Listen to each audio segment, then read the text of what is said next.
प्यारे बच्चों नमस्कार।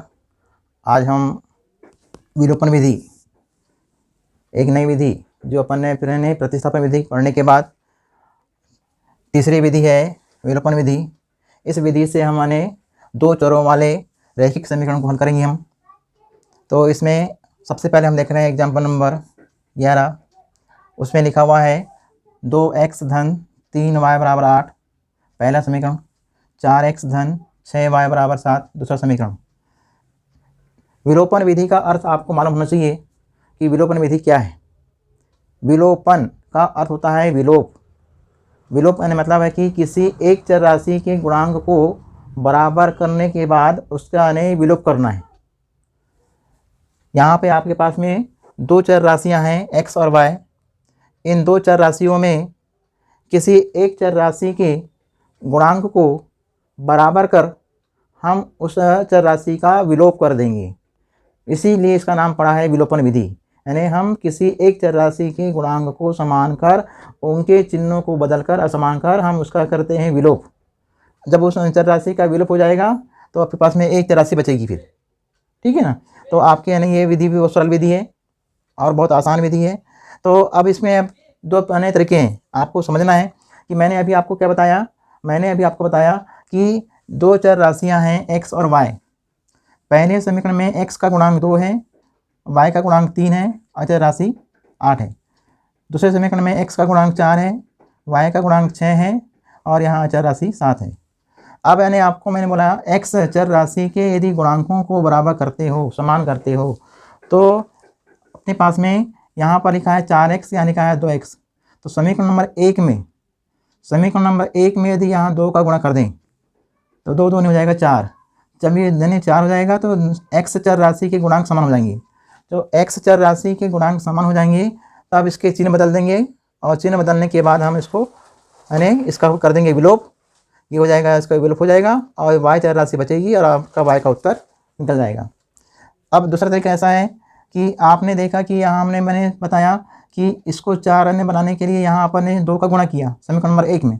तो ऐसा करने से कभी आप लोगों से गलतियाँ हो सकती है। तो आपको मैं बता दूं एक और सा तरीका कौन सा हो सकता है आपका। वो तरीका हो सकता है कि जैसे अपन ने हल किया, देखिए अपन हल कर रहे हैं। सबसे पहले हम हल करेंगे तो समीकरण नंबर 1 आपने अपने मन में क्या ठान लिया कि हम x के गुणांक को बराबर करेंगे। x के गुणांक को हम बराबर करेंगे, y के गुणांक को बराबर नहीं करते, है ना। तो x के गुणांक हम करेंगे बराबर। तो x के गुणांक यहाँ पर कितना है 2 पहले समीकरण में और दूसरे में क्या है 4। तो x के गुणांक को बराबर करने के लिए हम यहाँ एक लिखते हैं, जैसे कि मैंने बोला अल्टरनेट गुणा होता है। जैसे कि 4 है तो 4 का गुणा समीकरण नंबर 1 में कर दो और यहाँ 2 है लिखा है समीकरण नंबर 1 में, 2 का गुणा यहाँ कर दो समीकरण नंबर 2 में। तो यहाँ आपको लिखना है समीकरण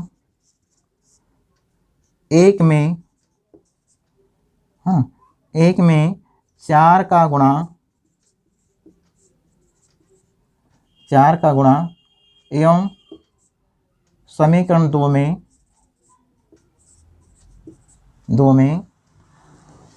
2 का गुणा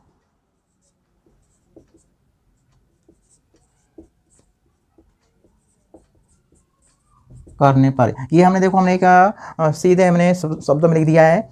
समीकरण 1 में आपके पास समीकरण 1 कौन सा ही वाला है, इसमें आपको देखो मैंने शॉर्ट में लिख दिया हूँ, हल्का सा 4 का गुणा कर रहा हूँ और यहाँ 2 का गुणा।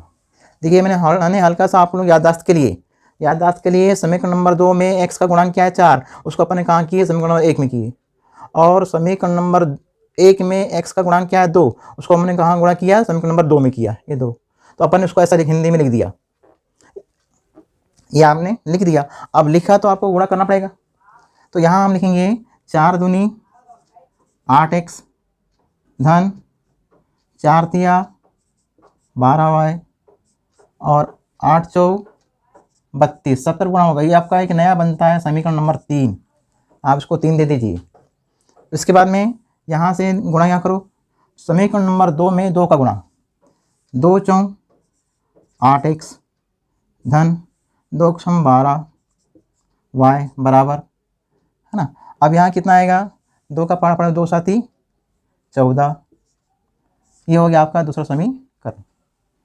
इसमें आपको आ रहा है कि हमारा x का गुणांक भी समान हो रहा है, y का गुणांक भी समान हो रहा है। तो ऐसी स्थिति में जब हम इसको घटाते हैं तो घटाने पर क्या होता है, चिन्ह बदलता है। यहाँ हो जाएगा माइनस, यहाँ हो जाएगा माइनस, यहाँ हो जाएगा माइनस, ये दोनों कट जाएंगे। तो जब हम कट जाएंगे तो हमारे पास x राशि भी नहीं बची और y राशि भी, इसलिए इसका कोई हल नहीं है। आंसर लिखोगे, इसका कोई हल नहीं है। ये आपका आंसर आ गया। देखिए यानी आपका यानी आंसर यानी यहाँ से आपका सवाल जो है एग्जाम्पल नंबर जो 11 दिया है, तो 11 में क्या लिखा हुआ है कि 11 में जो है 11 नहीं सॉरी 12 है, ये एग्जाम्पल नंबर 12 दिया हुआ है। तो इसमें क्या हुआ हल कि इस समीकरण युग्म का कोई हल नहीं है, इसका कोई हल नहीं है, इस समीकरण युग्म का कोई हल नहीं है, क्योंकि यहाँ पर आपकी राशि समान आ रही है, 8x और 12y, दोनों चर राशियाँ समान आ रही है और दोनों चर राशियाँ आपस में कट के शून्य हो रही है। तो x भी नहीं और y भी नहीं है, इसलिए यानी ये जो क्या होगा, इसका कोई हल नहीं होगा। ठीक है ना। अब इसके बाद में प्रश्न वाली 3.4 का पहला सवाल देखते हैं। प्रश्न वाली 3.4, तो 3.4 में क्या लिखा है, निम्नलिखित समीकरण युग्म को विलोपन विधि तथा प्रतिस्थापन विधि से हल कीजिए। ठीक है, तो अपन ने प्रतिस्थापन विधि पढ़ चुके हैं, पहले अपन पढ़ेंगे विलोपन विधि। तो इसका यानी पहला सवाल दिया है x धन y बराबर 5 और दूसरा समीकरण क्या दिया हुआ है 2x माइनस 3y बराबर 4। अब ये आपके पास दो समीकरण दिए गए हैं, अब इसको हल कर रहे हैं। देखिए अपन x धन y बराबर 5 पहला समीकरण, 2x माइनस 3y बराबर 4 दूसरा समीकरण। अब इन दोनों समीकरणों को आप हल करेंगे, दो चर राशि। तो पहले समीकरण में x का गुणांक 1 है, y का गुणांक भी 1 है और अचर पद 5 है। दूसरे समीकरण में x का गुणांक 2 है, y का गुणांक -3 है और 4 दिया अचर राशि। अब यहाँ पर इन्हें कितना छिपा हुआ है बताइए, यहाँ पर 1 छिपा हुआ है। कितना छिपा है 1। अब आपको इन्हें विलोपन विधि से करने के लिए क्या करना पड़ता है, किसी एक चर राशि के गुणांक को समान करना पड़ता है। तो हम इन्हें किसी एक चर राशि के गुणांक को हम समान करेंगे, तो बताइए यहाँ पर क्या होगा। यहाँ पर इन्हें x के गुणांक को यदि हम बराबर करते हैं तो 2 का गुणा यहाँ करना पड़ेगा और 1 का यहाँ करना पड़ेगा, उल्टा पुल्टा है ना। तो यहाँ आप ऐसा करने के लिए यहाँ आप लिखोगे गुणित 2 और यहाँ गुणित 1। ठीक है ना। तो यहाँ लिखोगे हल में समीकरण 1 में 2 का गुणा एवं समीकरण 2 में 1 का गुणा करने पर, चलिए 2 का गुणा करो, 2 एकम 2x धन 2 एकम 2y और 2 पंचे 10। ये आपका एक नया बन गया समीकरण नंबर 3, आपको देना है तीसरा समीकरण।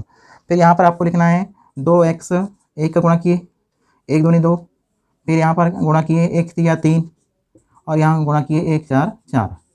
ये आपका चौथा समीकरण। अब इन दोनों समीकरणों को आप इन्हें घटाएंगे। क्यों घटाएंगे, क्योंकि x के चर राशि के गुणांक को हमने बराबर किया और x के गुणांकों को बराबर करने के बाद हम y के गुणांक बराबर नहीं है ना। तो x के गुणांक बराबर नहीं होने के बाद इनके चिन्ह दिखते हैं, यदि यहाँ भी धन है यहाँ भी धन है, तो ऐसी स्थिति में हम इन दोनों समीकरण को घटाने पर लिखते हैं, घटाने पर ऐसा लिख दिए। जब घटाने पर लिख दिए तो नीचे वाले समीकरण का चिन्ह बदलते हैं चौथे नंबर का, यहाँ हो जाएगा माइनस, यहाँ हो जाएगा प्लस, यहाँ हो जाएगा माइनस। अब ये आपस में इसका हो गया विलोप।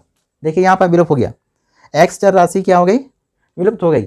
हमने अभी एग्जाम्पल नंबर 11 बताए थे, तो 11 में क्या हुआ था, x राशि भी विलुप्त हो गई थी और y राशि भी क्या हो गई थी, विलुप्त हो गई। दोनों राशियाँ का विलुप्त हो गया था, तो इसलिए इसका हल क्या हुआ, कोई हल नहीं है। लेकिन इसका हल है, क्योंकि इसमें यानी x राशि यानी का विलोप हो रहा है, कट रही है, और y राशि बच रही है, y यानी चर राशि है। तो यहाँ पर यानी जुड़ जाएगा, कितना आएगा 5y धन जुड़ गया ये बराबर है। अब यहाँ से यानी घटाएंगे, कितना आएगा, 10 में से 4 गया, कितना आएगा 6। तो y बराबर क्या हो जाएगा 6/5 है ना। ये जने 2 और 3 जुड़ के 5 आ गया, 5y बराबर 10 में से क्या कट गया 4, तो आ गया 6। अब 6/5 y की वजह से y का मान कितना आया, y का मान आ गया 6/5 आया। अब इस y के मान को आप यानी समीकरण नंबर 1 में या 2 में जहां आपको रखना है वहां आप रख सकते हैं। तो हम समीकरण नंबर 1 में रखते हैं। समीकरण नंबर 1 में y का मान रखने पर जब हम y का मान रखेंगे तो क्या आएगा बताइए। पहला समीकरण है x धन y बराबर 5, तो x धन y का मान 6/5 बराबर 5। अब 6/5 को हम करेंगे पक्षांतर राइट हैंड में, तो वो यानी प्लस हो जाएगा माइनस, है ना। तो यहाँ करेंगे पक्षांतर, तो x बराबर 5 माइनस 6/5। अब इसके नीचे में 1 लिख दीजिए आप लोग, लघुत्तम लेके इसको हल करना है आपको। तो लघुत्तम कितना आएगा इसका, लघुत्तम आएगा 5, लघुत्तम 5 आएगा। 5 का गुणा करो 5 में, 5 25 माइनस 6 एकम 6 यहाँ। अब 25 में से 6 घटाइए आप लोग, तो 25 में से 6 घटाने पर कितना आएगा, उधार लिए 15, 15 में से 6 गया 9, यानी 19/5। तो आंसर आपका यानी निकल गया। तो चर राशि के मान x बराबर 19/5 और y बराबर 6/5, ये आपका आंसर आ गया। यानी पहला प्रश्न आपका हल हो गया, ठीक है ना। इसको आप अपनी कॉपी में उतार लीजिए। अब दूसरा प्रश्न देखते हैं। इसका दूसरा प्रश्न क्या दिया है, 3x धन 4y बराबर 10 और 2x माइनस 2y बराबर 2। हम इसको हल करते हैं। यहाँ पर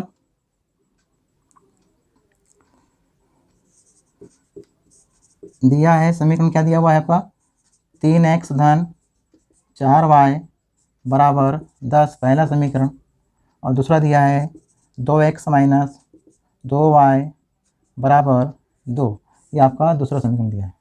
इसको भी यानी आपको किसी एक चर राशि के गुणांक को बराबर करना है। x के गुणांक को बराबर करो या y के गुणांक बराबर करो, तो हम x के गुणांक को कर रहे हैं बराबर, ठीक है ना।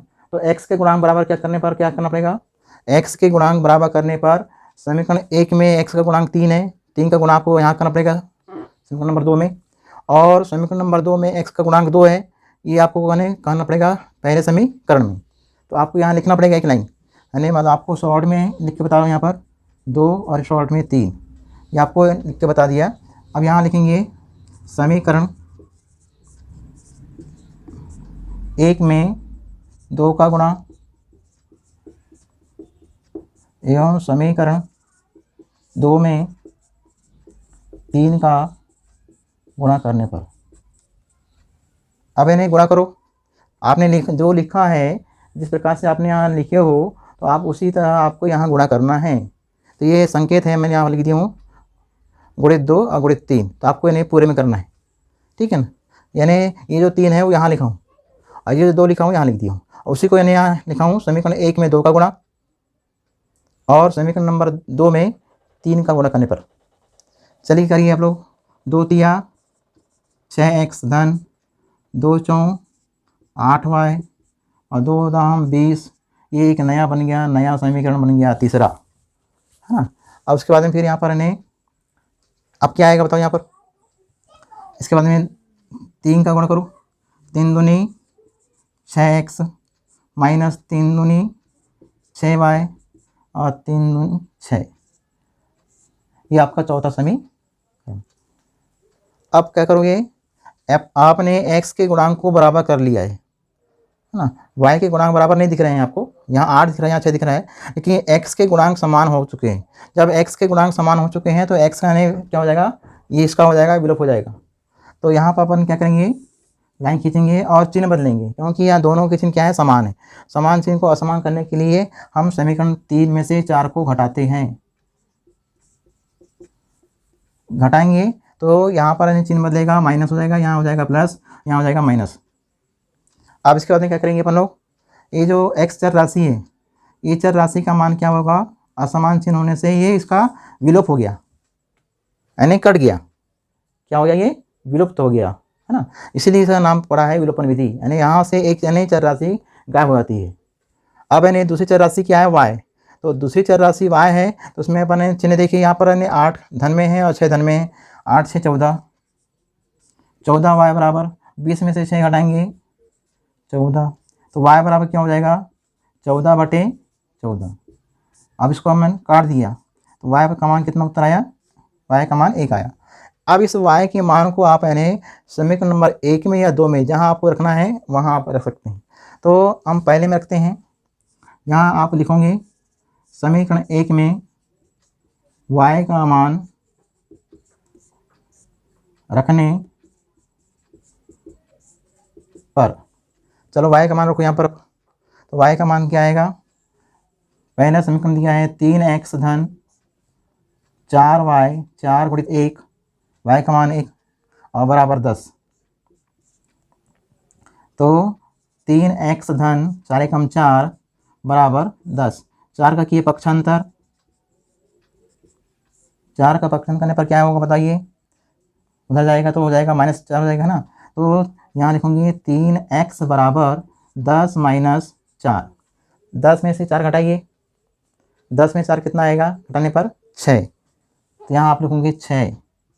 तो 3x बराबर 6, 3x बराबर 6, तो x बराबर कितना हो जाएगा, x बराबर हो जाएगा 6/3। अब 3 से 6 को अनेक काट सकते हैं, तो 3 एकम 3 और 3 दूनी 6, ये हो जाएगा x बराबर 2। x का मान 2 आ गया और y का मान 1 आया, है ना। तो ये दोनों क्या हो जाएंगे आंसर।